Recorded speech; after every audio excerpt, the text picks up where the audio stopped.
Hey everyone, welcome to our video we're going to be doing on Chainlink. Um, I want to take a look because we're talking on the Discord right now about this and whether or not this is a decent time to be, to be buying into Chainlink. But of course, before I get started, I'm not your financial advisor, and you're responsible for doing your own trades. I'm just giving my opinion here. So let's just take a look at a few different metrics before we take a look at the potential head and shoulders pattern. Then we'll talk about all of these support and resistance zones, which we've covered in previous videos. So right now, let's just take a look at the Stokes. We've got the 2 hour, the orange 2 hour, which has crossed up. The hourly has crossed up. The 3 hour, it's still undecided, as is the 4 hour. The 6 and the 12 hour are still pretty high up here, but they could, the 12 hour was moving upwards. The 6 hour could, turn itself around and move its way back up to 75 or so, 70, 75. But nonetheless, things are looking pretty good. The RSI, which is highlighted here in pink, does look like it is starting to also start to take out some resistance and move itself up into more support zones.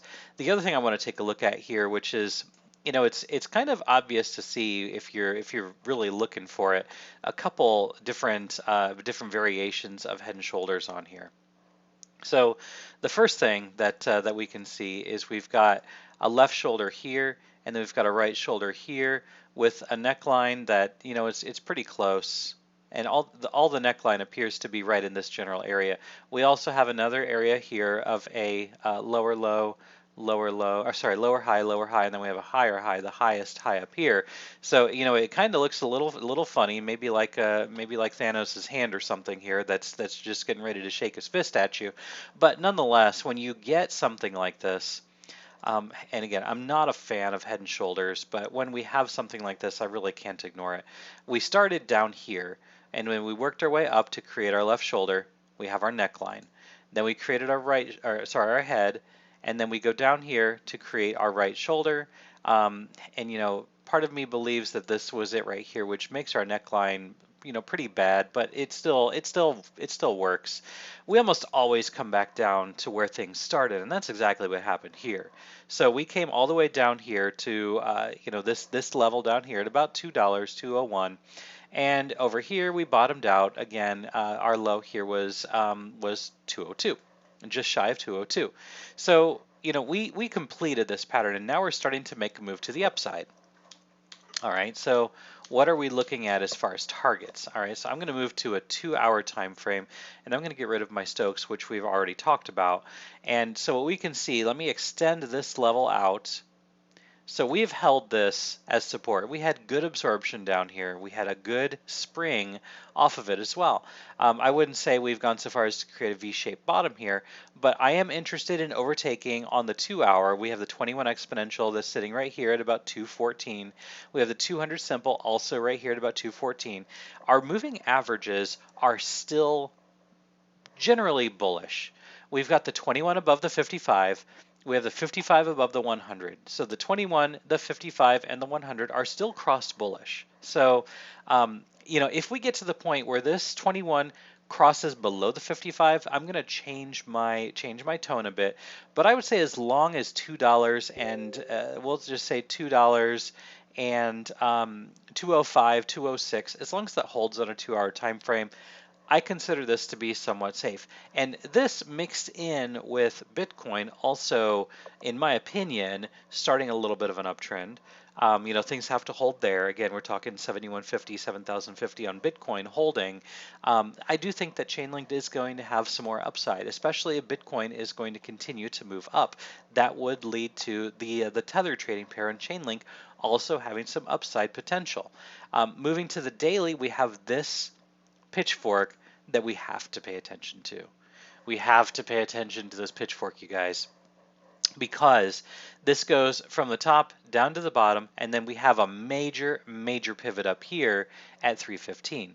I don't think we're going to get back to 315 anytime soon. More than likely, we're going to get rejection, maybe 280, but I'm taking a look still at 240 to 260. This daily candle, when this completes, if this closes anywhere close to 217.5 to 218, that's going to be extremely bullish in my opinion. And just the way that candle formation could work itself out, could lend itself to to seeing some higher targets, because this is a resistance zone for us right here at 219. This is extremely important resistance for us to overtake. If we overtake this, then our next logical level is going to be right here at approximately 243. We've also got this level right here to pay attention to, which is 235. So 235 to 240, it's going to be resistance. On the daily, first level of resistance is going to be right here at 223. Then we've got the 55, which is right here at 235, and maybe in a day or two, that's going to fall in line with where we have right here as our support and our resistance levels, right there at 234. What I want to do is I want to take a look at some of the candles on a 3-day time frame, and just to see what we are contending with. So what we've got this block right here at, again, 235, so good confluence there. The 20-minute exponential is right there at 234 as well, 230, almost 235. Then our next block, and I'm getting these blocks here from this closure right here, this closure right here. Confluence in this zone at 235 is pretty strong. Also, we've got some more closures down here as well to pay attention to, and you could say that this is close enough to count. So that block right there at 235 to 240 is going to be pretty significant resistance on its way up.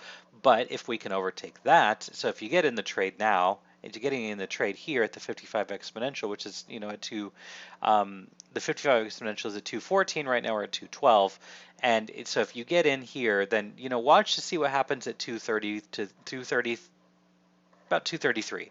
So 230 to 235. That general area, watch to see what happens there. If we can overtake that, then the next block I'm going to be looking at is this resistance zone here, which is at 260. And then, of course, for me to be full bullish on Chainlink, we have to penetrate and go above this green this green trend line that we've got here based on this pitchfork. So one more thing, and then we'll go ahead and finish this video for the day. We're going to start down here. We're going to go all the way up here to the top there and see where we came back to. We did go below the 618, which is not good. It's not good that we went below the 618. We didn't get to the 786 though. We got about halfway between the 618 and the 786. And I believe that could potentially be the 713. Let's just take a look and see what this actually shows as 0.713. Actually, that is the 713 that we got to almost exactly. So that 713, we do see that hit every now and again, but that was a perfect hit of the 713. Okay, but nonetheless, we are going to kind of be looking for a target if we break this trend line. If we break this trend line, we're going to be looking for a move up to 356. Don't know if that's going to happen yet. We still have to break a lot of resistance to get ourselves up to this level, but right now, we've got a decent, risk to reward here. So if we take this trade, again, we are talking about having a stop loss on this, just on the other side of this 713, which is at about $1.95. Maybe you don't want to risk that much, which is 7.5%. Maybe you want to risk less than that. That's going to be up to you. Maybe you want to take it down to the recent lows, which is going to be there about 5% risk. And as far as the upside potential, if we do happen to get all the way up here, we're talking a 67, 68% gain. I don't like to be extremely bullish on things like that. I'm still looking at 240 to 260. So even if you got to 260, that's a 23% gain. That's potential, right? Potential. As always, pay yourself along the way. Don't sit there and just hope that things are just going to continue climbing, because if you did that back here, again, I was talking about getting out at 285. I talked about that for days, getting out at 285. And it spiked up to 315. I did flip a little bullish once we took out some of these high zones up here, but that's why we have stop losses, because look at what happened. It came all the way back down to $2, which $2 back here on October 1st is when I said, hey, if we cross $2, we're going to be going, and we did. And I was like, hey, 285, you should get out. So now I'm sitting here saying that there is a decent a decent trade setup down here, especially since I can see that we hit the 713, which isn't a traditional Fibonacci level, but the 713, every once in a while, I take a look to see if we have a pivot there. And if we do, it's a decent probability for a little bit of a trade. But it is weak because we did cross to the 618, but it does have a little bit of strength because we didn't get to the 786. So I wouldn't say that this is going to be a 1, 2, and now we're going in for a crazy 3. I would say more or less that we just put in an A, and then we came down for a B, and now we're going to be putting in a C. So let's just see if technically that makes any sense.